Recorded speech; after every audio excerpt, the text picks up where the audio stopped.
Travel along, Catholic pilgrims, as we learn from St. Augustine, Doctor of the Church, while we read his book, Confessions. Welcome, Catholic pilgrims. I hope you are well wherever you are in the great wide world.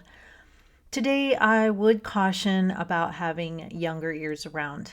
We will be reading from Book 6, Chapter 12, on page 128. It was Ali Pius who prevented me from marrying because he insisted that if I did so, we could not possibly live together in uninterrupted leisure devoted to the pursuit of wisdom as we had long desired to do. As for himself, even as a grown man, he was quite remarkably self-controlled in matters of sex. In early adolescence, he had had the experience of sexual intercourse, but it had not become habitual. In fact, he had been ashamed of it and thought it degrading, and ever since he had lived a life of the utmost chastity. For my part, I answered his arguments by pointing to the example of married men who had been lovers of wisdom, had served God well, and had retained the affection of their friends, whom they had loyally loved in return. But I was far from being the equal of these noble spirits. I was bound down by this disease of the flesh. Its deadly pleasures were a chain that I dragged along with me, yet I was afraid to be freed from it, and I refused to accept the good advice of Ali Pius, repelling the hand that meant to loose my bonds, as though it only rubbed my sores. Moreover, the serpent used me as a mouthpiece to speak to Ali Pius himself. Satan twisted my words into snares that were meant to entice and strewed them in the path to trap the feet of his victim, who walked in all innocence with no burden to bear. Ali Pius could not understand how it was that I, of whom he thought so highly, could be so firmly caught in the toils of sexual pleasure as to assert, whenever we discussed the subject, that I could not possibly endure the life of a celibate. When I saw that he was puzzled by my words, I used to defend them by saying that there was a great difference between his own hasty, furtive experience and my enjoyment of a settled way of life.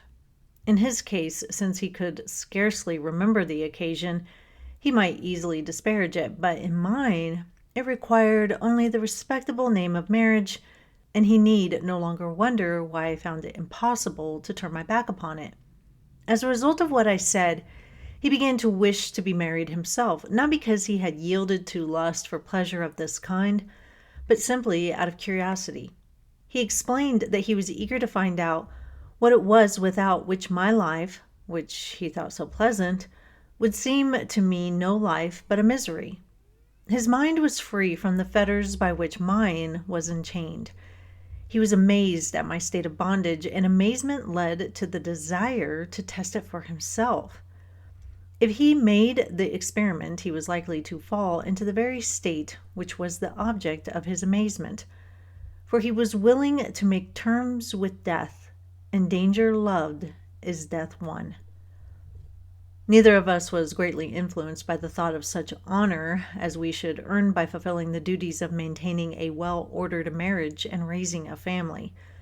For my part, I was a prisoner of habit, suffering cruel torments through trying to satisfy a lust that could never be sated, while Ali Pius was being led by curiosity into a like state of captivity. This was the state in which we remained until you, O God Most High, who formed us out of clay and never desert us, had pity on our misery, and came to our aid in a wonderful way that we could not understand. Several months back, I saw a video of a Protestant pastor mocking Catholic priests for living celibate lives. I wish I could find the video, but I looked and I can't find it anywhere. Anyway, he's mocking Catholic priests, and then he says something to the effect of, "Look, I'm not going to live as a poor celibate man. No way." Oof, I think he forgot that Jesus was a poor celibate man.